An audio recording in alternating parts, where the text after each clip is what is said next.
Sir, the janitorial entrance is around back. The white sales manager's voice cuts through Platinum Aviation's gleaming showroom. The black man in dirt-stained overalls stops mid-stride. Every wealthy customer turns to stare. His weathered hands, the hands that built a billion-dollar empire, hang loosely at his sides. His expression reveals nothing. "I'm here to purchase a private jet," he states simply. The manager's laugh echoes off marble floors. "These start at $8 million. Perhaps you'd like a taxi instead?" Staff members snicker behind manicured hands. No one intervenes. The man reaches slowly into his pocket and pulls out a business card that makes the receptionist's eyes widen in recognition. James Washington steps onto the Italian marble floor of Platinum Aviation's exclusive showroom, his work boots leaving faint dirt traces with each confident stride. The 55-year-old agricultural tech entrepreneur adjusts his worn overalls, comfortable attire after a morning inspecting his newest farming innovation site. Today marks a milestone, purchasing his first private jet to expedite travel between his expanding global operations. Crystal chandeliers reflect against gleaming aircraft models displayed on illuminated pedestals. Wealthy customers in tailored suits converse quietly with attentive sales staff. The atmosphere exudes exclusivity and wealth. Richard Parker, the white sales manager, immediately stiffens when he spots James. His eyes narrow, calculating. Another lost delivery person. Or maybe maintenance. He straightens his designer tie, nodding to a junior salesperson while rolling his eyes. "Watch this," Richard whispers. 10 seconds before I have to direct him to the service entrance. The receptionist, Allison, greets James with a tight smile. "Can I help you find something, sir?" "Yes, I'm interested in purchasing a private jet for my company," James replies, his deep voice carrying the measured confidence of someone who knows exactly where he belongs. Allison's eyebrows rise slightly. She exchanges a glance with Richard, who swoops in immediately. "Sir," Richard says, his tone dripping with condescension, "I believe you might be confused. This is Platinum Aviation. We sell private aircraft." He emphasizes each word as if speaking to a child. "Perhaps you're looking for the farm equipment dealer? That's in a different part of town." Several customers turn to watch the exchange, some with uncomfortable expressions, others smirking along with Richard's staff. James maintains perfect composure. "I'm perfectly aware of where I am. As I said, I'm interested in purchasing a jet for my agricultural technology company. I'd appreciate being shown your G650 models if you have any available." Richard's smile doesn't reach his eyes. Of course. But these are very specialized machines. Perhaps we should discuss your expectations first." James notices an expensive model display and approaches it with expert knowledge, touching the wing design specifically, remarking, "The laminar flow on this G650 looks significantly improved from last year's model." Richard slides between James and the aircraft model, his body language territorial. The sales manager straightens to his full height, looking down at James with barely concealed disdain. "You seem to know aviation terminology," Richard says, voice laced with skepticism. "Perhaps you'd care to elaborate on the G650's cruising altitude capabilities compared to the competition?" James meets his gaze steadily. The G650 maintains optimal efficiency at 51,000 feet, approximately 5,000 feet higher than most competitors. This altitude advantage reduces fuel consumption by roughly 8% over transcontinental distances while minimizing turbulence exposure. Richard blinks, momentarily thrown. He recovers quickly. "And the avionics system?" "Gulfstream's PlaneView 2 with enhanced vision systems and fly-by-wire technology. The head-up display integrates synthetic vision with infrared camera input, providing exceptional situational awareness during difficult landing conditions," James responds without hesitation. Around them, potential customers pretend not to listen while catching every word.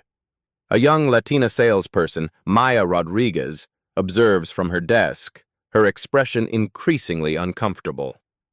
Richard's smile tightens. Impressive Google research, Mr. Washington. James Washington. Well, Mr. Washington, memorizing specifications is one thing. Understanding the financial realities is another. Richard's voice rises slightly, ensuring nearby customers hear. These aircraft start at $8 million. Annual maintenance runs approximately 7% of purchase price. Operational costs exceed $2,500 per hour. I'm aware of the costs, James replies calmly. Then surely you understand why we require financial pre-qualification before wasting... Richard catches himself, before investing our time with potential clients. Maya shifts uncomfortably at her desk, her eyes meeting James's briefly. Something passes between them. Recognition of the situation's impropriety. I'd still like to see your G650 inventory, James says. Company policy, Richard insists, gesturing toward his office. Financial verification first, for certain clients. James notices a white couple being shown aircraft models without such requirements. He studies Richard for a moment, expression unreadable. Is that policy applied to all potential buyers? James asks quietly. Of course, Richard lies smoothly. Security protocols. I'm sure you understand. If financial verification is required, perhaps I should speak with the owner of Platinum Aviation instead, James says quietly, pulling out his phone. Charles and I were just discussing jets over dinner last night. Richard's laugh echoes through the showroom, sharp, dismissive, and performative. Customers turn to watch the confrontation unfold. Charles Whitman? You had dinner with Charles Whitman? Richard's voice drips with mockery. Our CEO doesn't typically dine with walk-ins off the street. James's expression remains neutral, though something flickers in his eyes, a momentary glimpse of resolved calculation. Let's not waste more time, Richard continues. Company policy requires financial verification for unusual clients. He emphasizes the word while pointedly looking at James's overalls. Just protecting the company from non-serious inquiries. Richard gestures dramatically toward his office.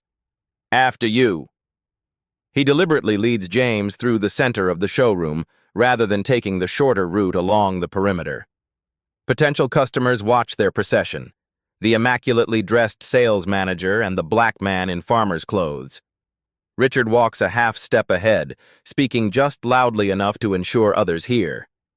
We appreciate your interest, but must be thorough with walk-ins. Our time is valuable, and we cater to legitimate buyers only. Maya Rodriguez watches from her desk, knuckles whitening as she grips her pen. Another salesperson catches her eye and shrugs as if to say, "What can you do?" In Richard's glass-walled office, James sits calmly while Richard remains standing, maintaining the power dynamic. I'll need to see bank statements and identification, Richard says, not bothering to mask his condescension. Private aviation isn't like buying a pickup truck. The operating costs alone exceed what most people earn annually. James begins to speak, but Richard talks over him. Maintenance, hangar fees, pilot salaries. These costs surprise people who don't typically move in these circles. Richard's smile is all teeth. We've had individuals waste our time before, pretending to be what they're not. James silently produces his driver's license. Richard glances at it without truly registering the details. And proof of funds? Unless you'd prefer I call security now. Their office is just down the hall. Through the glass walls, other customers and employees watch the scene unfold. Maya shifts uncomfortably at her desk, glancing repeatedly at the confrontation before looking away. James stares at Richard for a long moment. His expression reveals nothing, but his eyes hold a depth of feeling. Hurt mixed with something harder, more resolute. He reaches for his phone, tapping the banking app with deliberate movements. I'm not in the habit of displaying my financial information to strangers, James says quietly, especially ones who've shown such disrespect. Disrespect? Richard places a hand on his chest in mock offense. I'm simply doing my job. If you find standard procedures offensive, Perhaps this isn't the right establishment for you. James unlocks his phone, his weathered farmer's hands steady despite the humiliation. As James is about to show his bank account, his phone rings. The display reads, Governor Williams, with the state seal clearly visible. James glances at the incoming call, then back at Richard. "Excuse me, I need to take this." Richard sighs dramatically, rolling his eyes toward the ceiling. "Of course. We wouldn't want you to miss an important call from the governor." His sarcasm hangs in the air as James steps outside the office. In the showroom, Richard makes a show of checking his watch. He leans toward a colleague passing by. "Another time waster. Probably calling his buddy to pretend it's someone important." The colleague chuckles obligingly. Neither notices Maya shifting her phone on her desk, its camera lens pointed directly at them. In a quiet corner near the window display of aircraft models, James speaks with measured respect. "Yes, Governor Williams. The agricultural technology bill is progressing well. The sustainability amendments we discussed are being incorporated." He listens intently, his gaze drifting across the showroom to where Richard continues performing for his colleagues, mimicking James's stance with exaggerated movements. "I understand completely. I'll have the reports on your desk by tomorrow." James pauses. "Actually, Governor, I may need to call you back about another matter, something that requires attention." James ends the call, his expression transforming. The patience in his eyes hardens into resolve. He's made a decision. He texts someone named Marcus. "Plan B at Platinum Aviation, documenting everything." The reply comes instantly. "On it, team standing by."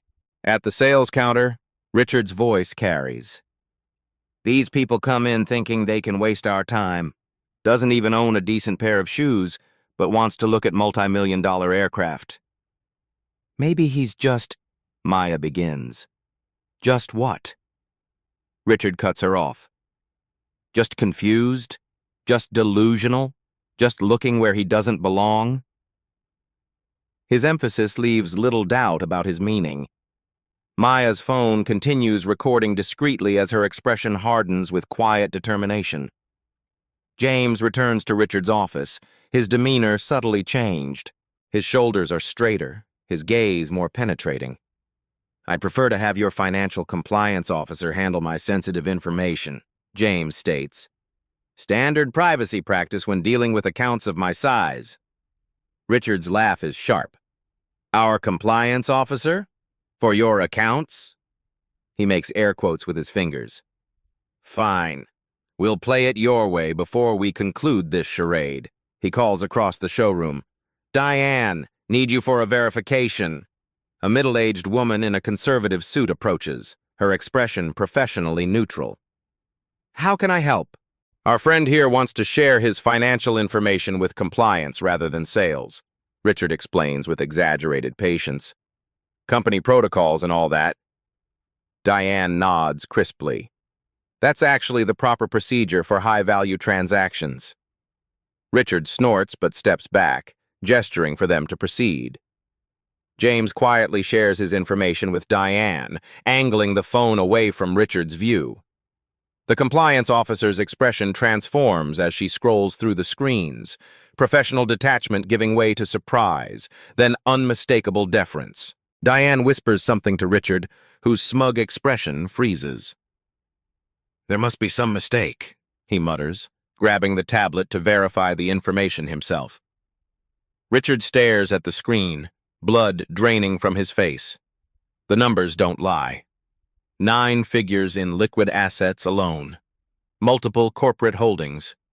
Investment portfolios that exceed Platinum Aviation's annual revenue.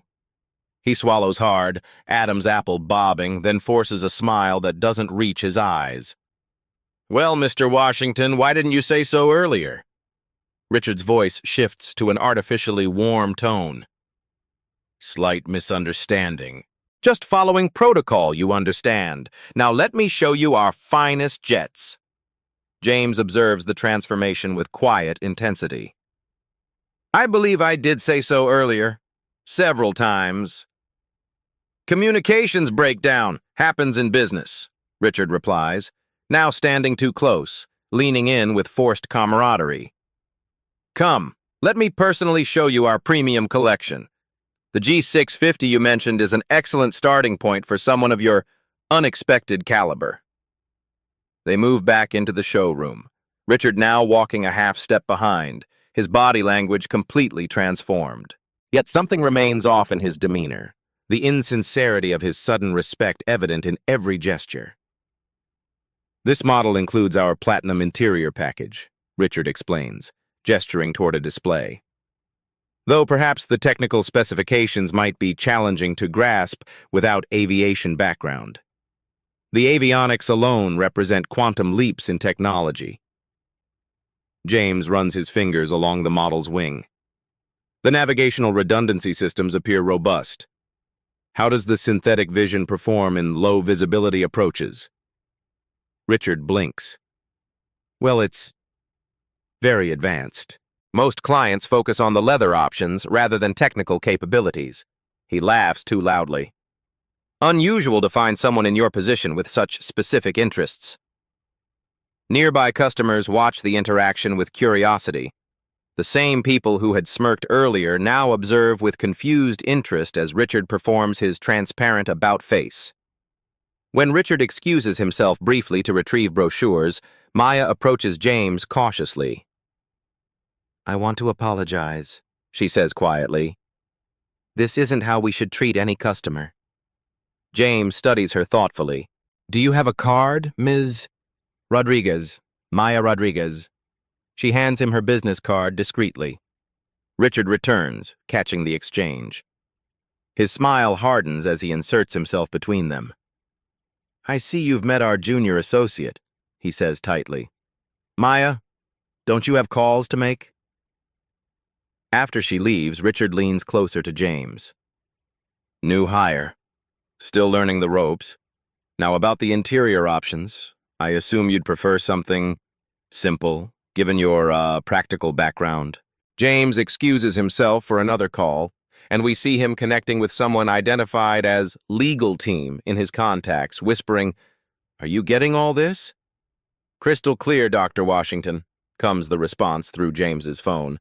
Every interaction is being documented, fascinating behavior pattern emerging.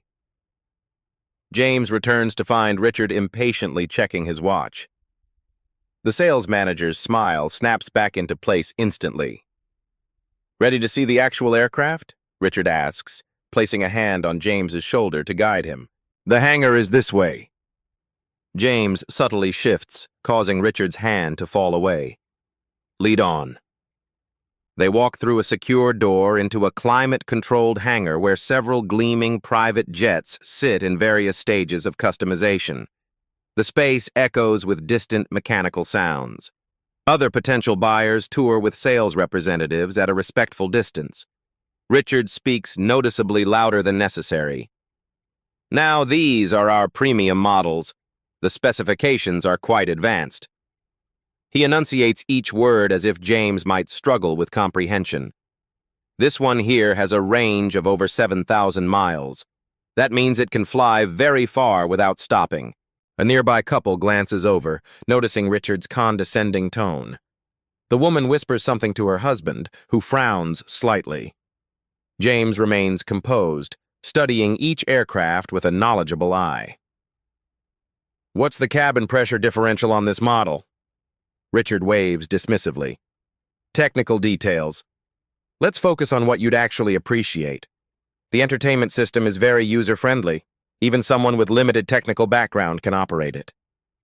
James takes out his phone, typing brief notes. Richard notices and misinterprets. "Taking pictures isn't allowed in the hangar," he says sharply, then catches himself. "Although for you, we might make an exception." His smile stretches thin. "Just be mindful of what you share. These designs are proprietary." "I'm not taking pictures," James replies. "Just noting questions for my aviation consultant." "Consultant?" Richard's eyebrows rise. "I assure you I can answer any questions. No need for outside opinions that might complicate matters. They approach a sleek G650 with distinctive winglets. James walks around it methodically, examining specific features with expert precision. "This one interests me," he says. "What's the delivery timeline?" Richard immediately steps between James and the aircraft.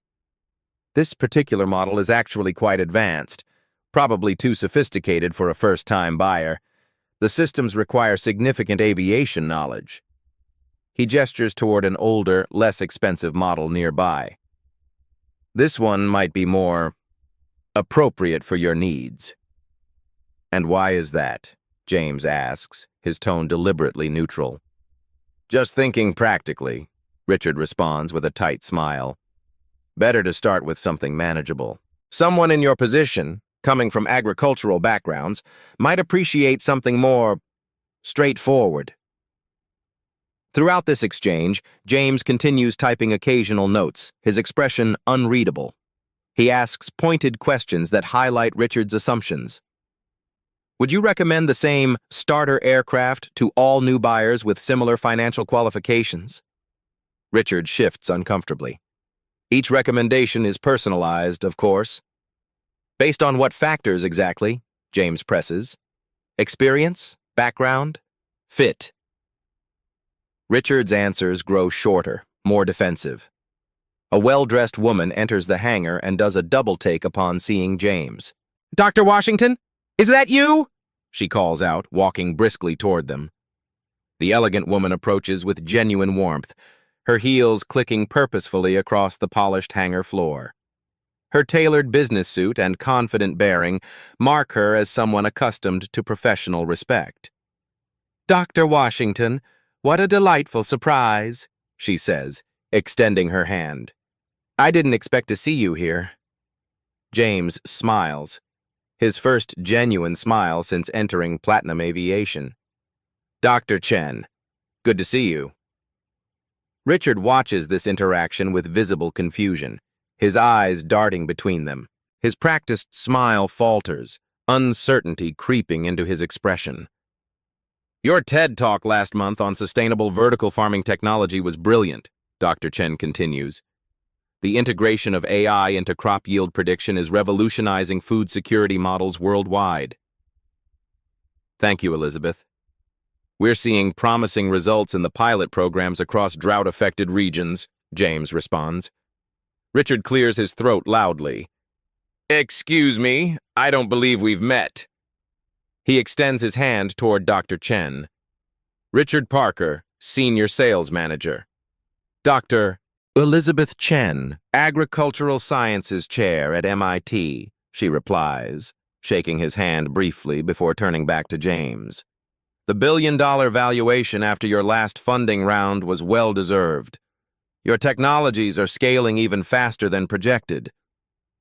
Richard's expression transforms dramatically with each revelation. The color drains from his face, replaced by a sickly pallor. "Dr. Washington," Richard says, emphasizing the title he'd ignored earlier, "you never mentioned your credentials." James turns to him with measured calmness. "You never asked about my background, Mr. Parker. You made assumptions." Dr. Chen's gaze sharpens as she picks up on the dynamic. "James often has this effect on people. They see the work clothes and miss the brilliant mind behind agritech innovations." She smiles knowingly. "It's remarkable how quickly perceptions change when people learn who they're really speaking with." Richard attempts damage control, his words tumbling out. "There's been a misunderstanding, our standard protocol for all clients. Your behavior has been quite consistent until approximately 2 minutes ago," James observes.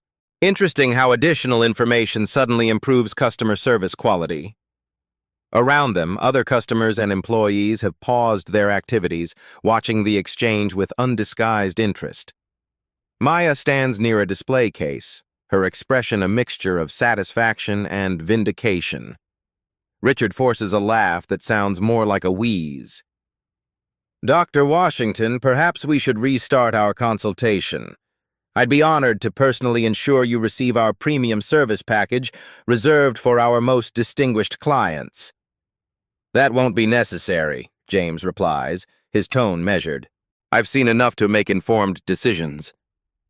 Richard's smile freezes in place, panic flashing behind his eyes. About the aircraft selection? I'd be happy to show you additional models that better suit someone of your stature.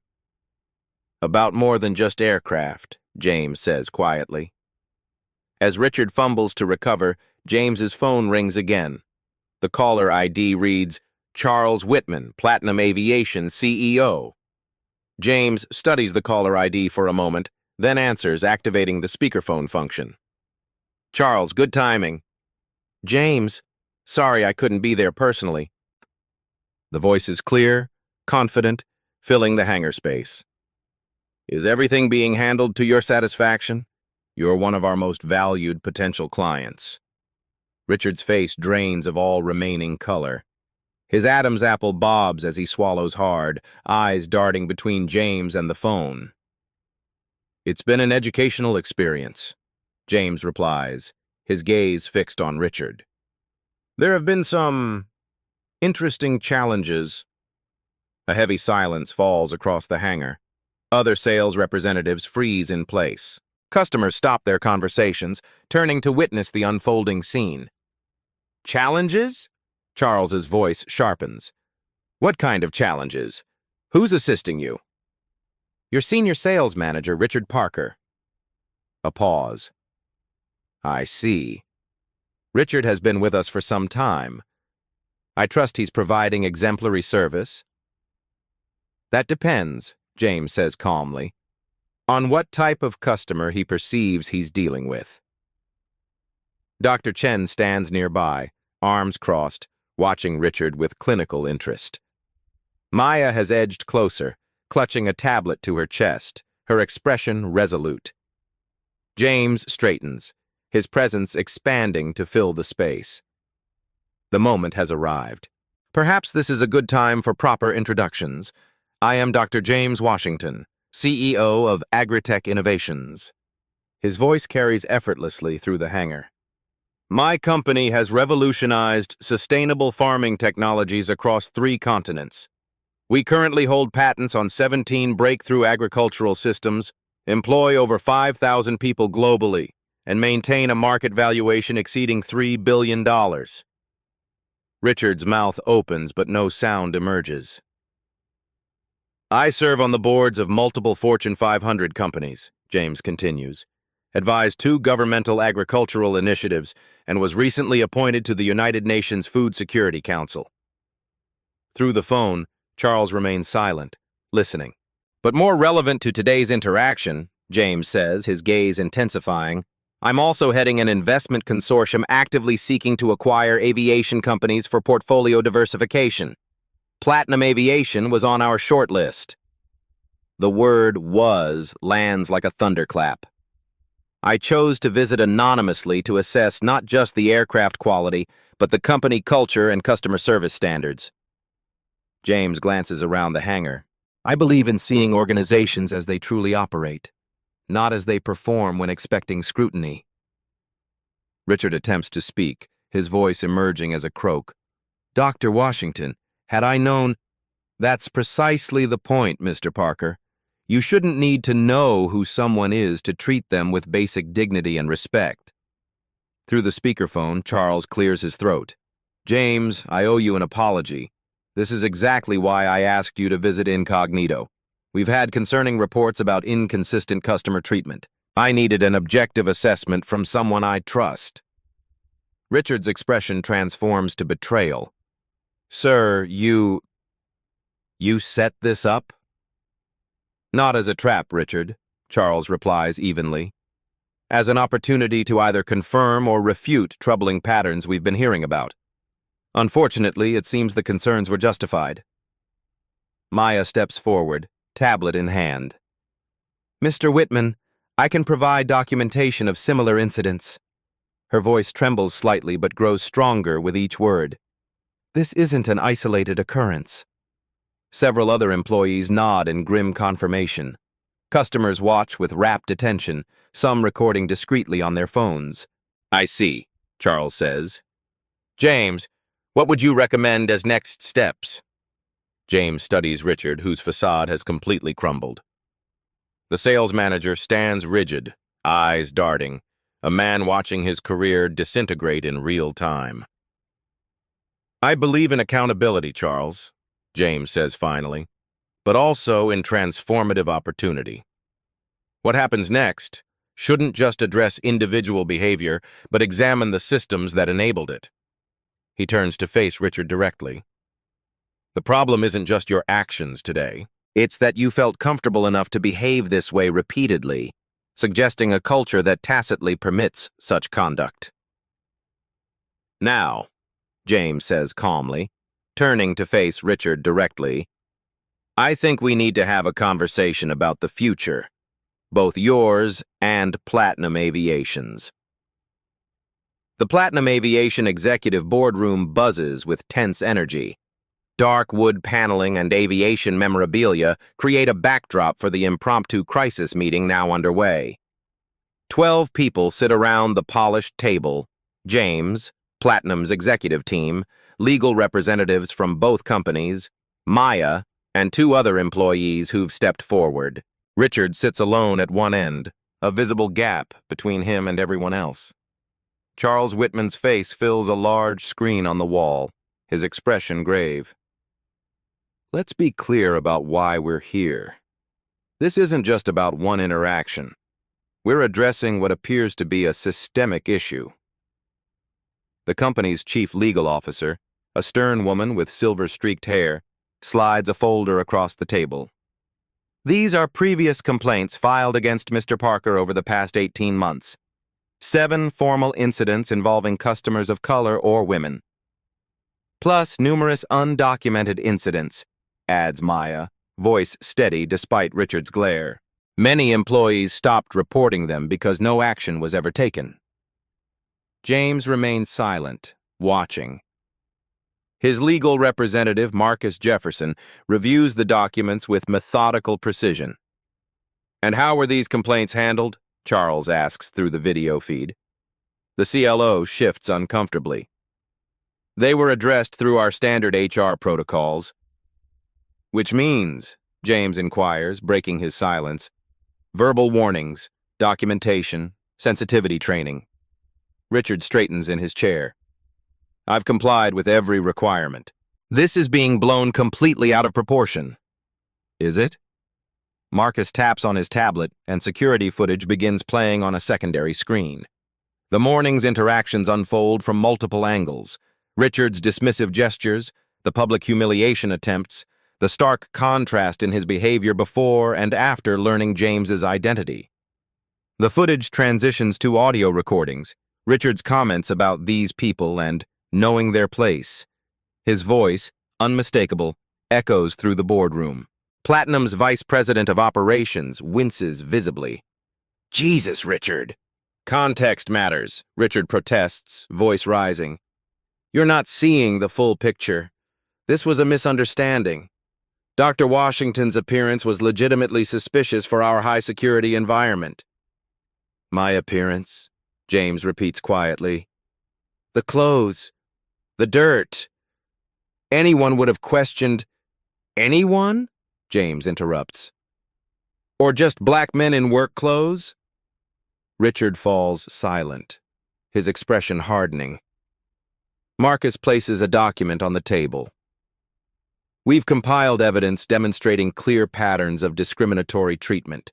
Security footage shows white customers in casual attire receiving substantially different treatment than customers of color in identical circumstances."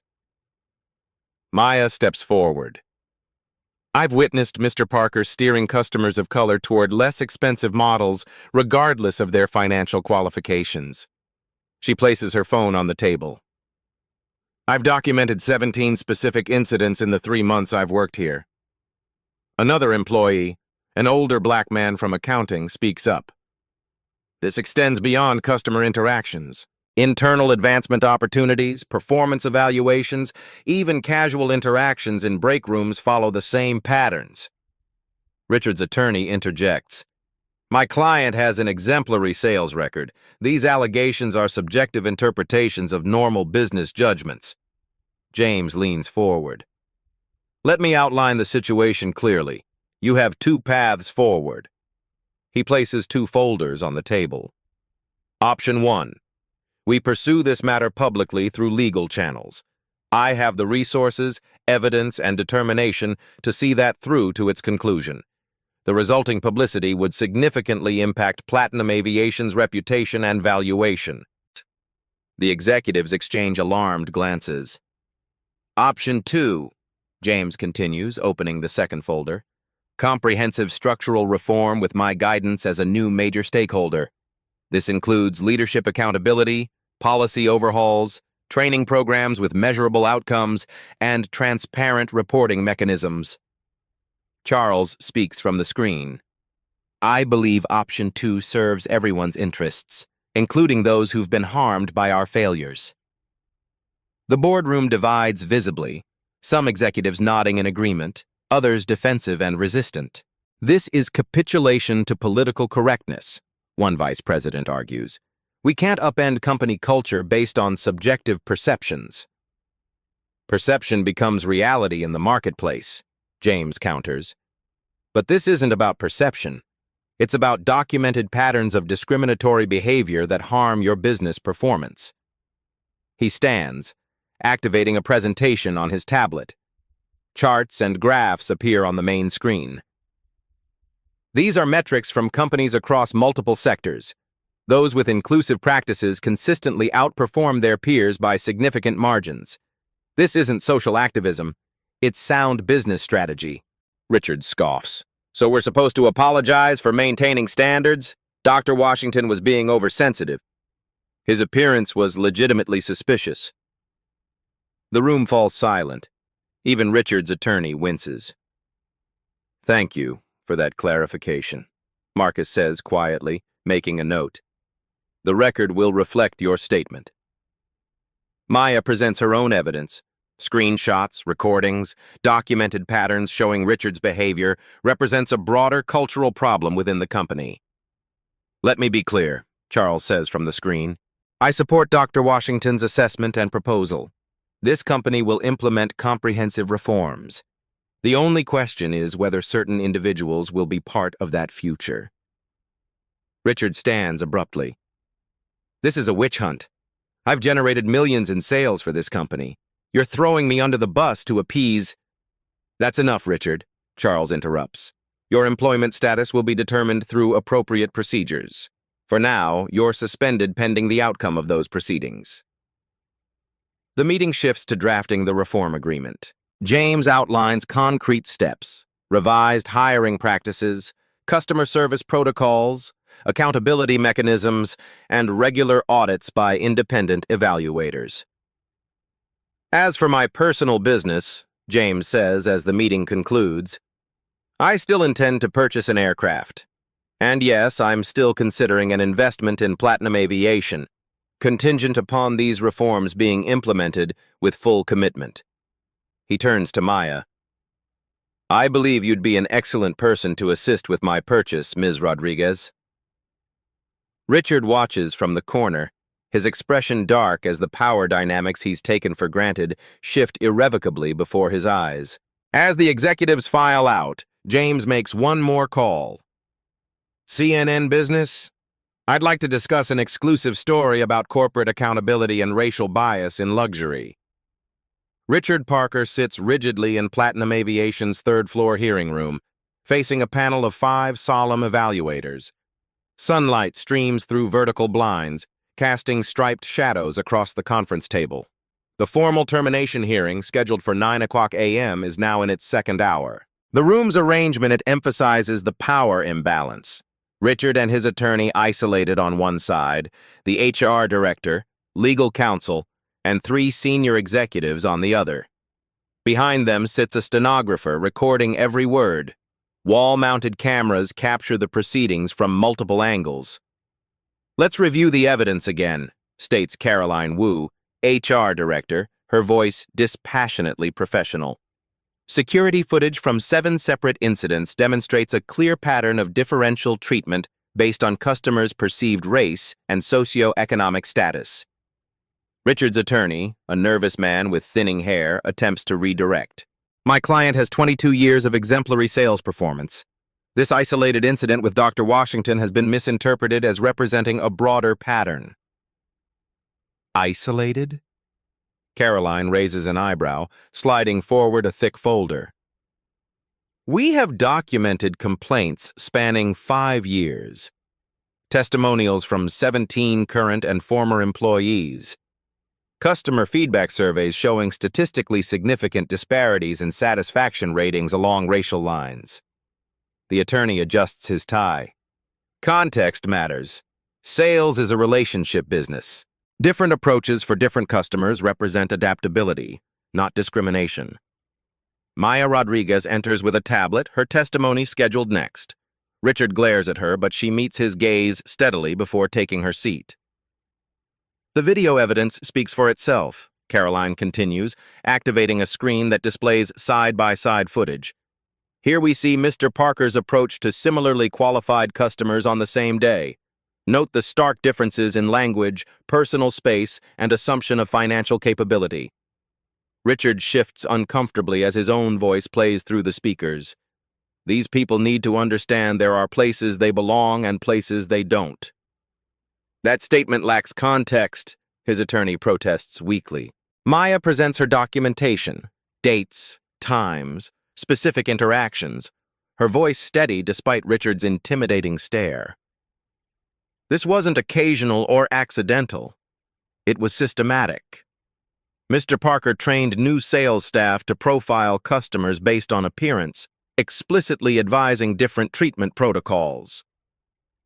Other employees testify to similar experiences, both as witnesses and recipients of Richard's discrimination. The evidence mounts, becoming irrefutable. Richard's composure finally cracks. This is ridiculous. Of course we treat people differently based on how they present themselves. That's just common sense in luxury sales. If someone walks in looking like they can't afford our products, we don't waste time. His attorney winces, touching Richard's arm in warning, but Richard shakes him off. Washington was dressed like a field hand. Am I supposed to ignore that? Pretend I don't see what's right in front of me? This whole charade is about appeasing a wealthy client, not actual wrongdoing. The room falls silent. Caroline makes a note, her expression unchanged. Thank you for that clarification, Mr. Parker. The panel deliberates for less than 30 minutes. Their unanimous decision surprises no one. Termination with cause, immediate effect. Additionally, all evidence will be provided to the National Business Aviation Association's Ethics Committee, potentially restricting Richard's future employment throughout the industry. Richard stands in Platinum Aviation's lobby one final time, clutching a cardboard box of personal belongings. His security badge has been deactivated. His company phone surrendered. 22 years erased in a morning. Through the glass doors, he watches a black luxury sedan pull up. James Washington steps out, dressed in a perfectly tailored suit that transforms his presence from imposing to commanding. Their eyes meet briefly across the distance, James's gaze steady and untriumphant, Richard's breaking away first. A security officer approaches. Sir, I need to escort you to your vehicle now. As security escorts Richard out, a news van pulls up. The CNN business reporter James contacted steps out, microphone in hand. 3 weeks after the incident, a CNN business headline fills the screen. Platinum Aviation announces groundbreaking diversity initiative following discrimination case. The article features a photograph of James Washington and Charles Whitman shaking hands in front of a G650 jet, both men looking directly into the camera with determined expressions. Inside Platinum Aviation's transformed showroom, digital displays showcase the company's new inclusive customer service pledge. Maya Rodriguez, now wearing an Assistant Director of Diversity Compliance badge, leads a training session for sales staff. Her presentation slides display concrete metrics and accountability standards rather than vague platitudes about respect. The behavioral assessment tools measure actual treatment patterns, not just stated intentions, Maya explains to the attentive group. Our customer feedback now includes demographic data analysis to identify disparities. What gets measured gets changed. At an industry conference in Dallas, James takes the podium, presenting data on the business impact of inclusive customer service in luxury markets. His slides show Platinum Aviation's sales increasing 12% since implementing comprehensive reforms. Bias isn't just ethically wrong, it's bad business, James states to the packed audience of aviation executives. Our research shows luxury companies lose an estimated $38 billion annually through discriminatory practices that alienate qualified buyers. Across the industry, ripples spread. A trade publication features an investigation titled, "The High Cost of Exclusivity: How Biased Practices Damage Luxury Brands." The article cites the Platinum Aviation case as a turning point, highlighting companies implementing similar reforms after witnessing Platinum's market share increase. In Platinum's Human Resources Department, previously marginalized employees now conduct interviews for senior positions. The applicant pool appears noticeably more diverse than the company's current leadership. In a sterile office building across town, Richard Parker sits across from an interviewer at a competing aviation sales firm. The interviewer glances at his tablet, then back at Richard with a neutral expression. "Your sales numbers are impressive," he says, "but I'm noticing a significant gap in your employment history. Can you explain your departure from Platinum Aviation?" Richard's carefully rehearsed explanation falters under the interviewer's increasingly skeptical expression. The interview ends prematurely with mechanical handshakes and empty promises to be in touch. This scene repeats across different companies with increasing desperation evident in Richard's demeanor each time. Meanwhile, James hosts a roundtable with other CEOs from diverse backgrounds, forming the Luxury Market Inclusion Coalition. They establish certification standards for inclusive business practices that major clients and investors increasingly demand before engaging with companies. Transparency creates accountability, James tells the group. Public metrics drive meaningful change. The final scene shows James on the steps of his new private jet, purchased from Maya, preparing for departure to an agricultural technology conference. The Platinum Aviation logo gleams on the hangar behind him, now accompanied by a certification emblem for inclusive excellence. 6 months later, James receives an unexpected letter with Richard's name in the return address. James sits in his office, morning sunlight streaming through windows overlooking vast agricultural research fields. The space blends rustic and modern, reclaimed barnwood walls holding advanced agricultural patents and innovation awards. On an adjacent shelf sits a model of his G650 jet beside a framed photo of his team standing proudly before an experimental vertical farm. He examines the envelope in his weathered hands, turning it over thoughtfully before opening it with a letter knife fashioned from an antique farm tool. Richard's handwriting fills the single page, tight, controlled strokes conveying reluctant admissions rather than heartfelt contrition. Dr. Washington, the past 6 months have provided unwanted time for reflection. While I maintain that certain aspects of our interaction were misinterpreted, I acknowledge that my approach contained biases I had not previously recognized. The industry-wide changes your actions precipitated have forced many of us to reconsider established perspectives. This is not an apology seeking forgiveness or employment. Rather, it is an acknowledgement that your challenge to the system had merit, even if the execution was, in my view, excessive. Richard Parker. James studies the letter without expression, then places it in a folder labeled Documentation before returning to his work. His focus remains not on Richard's journey, but on the broader transformation underway. 1 year after the incident, James hosts a gathering at his farm. A renovated barn serves as the venue, its soaring ceilings and original beams preserved while accommodating modern amenities. Through wide windows, guests can see his private jet resting in a small hangar at the edge of the property, a symbol of his success, integrated seamlessly with his agricultural roots. Maya, now Platinum Aviation's Director of Client Relations, converses with Dr. Chen near a display of Agritech's latest innovations. Corporate leaders from various industries mingle with agricultural scientists and policy experts. The gathering represents the intersection of multiple worlds James navigates effortlessly. As sunset bathes the gathering in golden light, James stands to address his guests. His work clothes, the same overalls that prompted Richard's discrimination, now serve as a deliberate reminder rather than a practical choice. Our work implementing the inclusive excellence standards across luxury sectors has exceeded projections, James states. 27 companies have completed certification. Customer satisfaction metrics show improvement across all demographics. More importantly, qualified customers previously excluded from these markets now receive equal treatment. He gestures toward Maya and several others who helped drive the changes.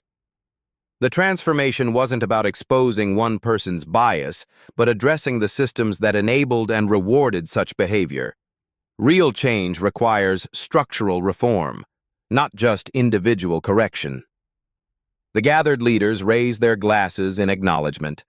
Later, as guests depart, James walks alone through his experimental fields. Despite his wealth and influence, he still begins each day working alongside his research team, hands in the soil, connecting directly with the innovations transforming global agriculture. The setting sun silhouettes his figure against the horizon, a man comfortable in multiple worlds because he remains authentic in each. His jet gleams in the distance while farmland stretches around him, neither element contradicting the other but representing different facets of the same integrated life. As James watches the sunset over his farmland, his phone buzzes with a news alert about another luxury industry facing a similar reckoning. The screen transitions to a direct address format. A contemplative piano score plays softly in the background as warm lighting creates an intimate atmosphere for this final segment. The truth about bias runs deeper than most realize.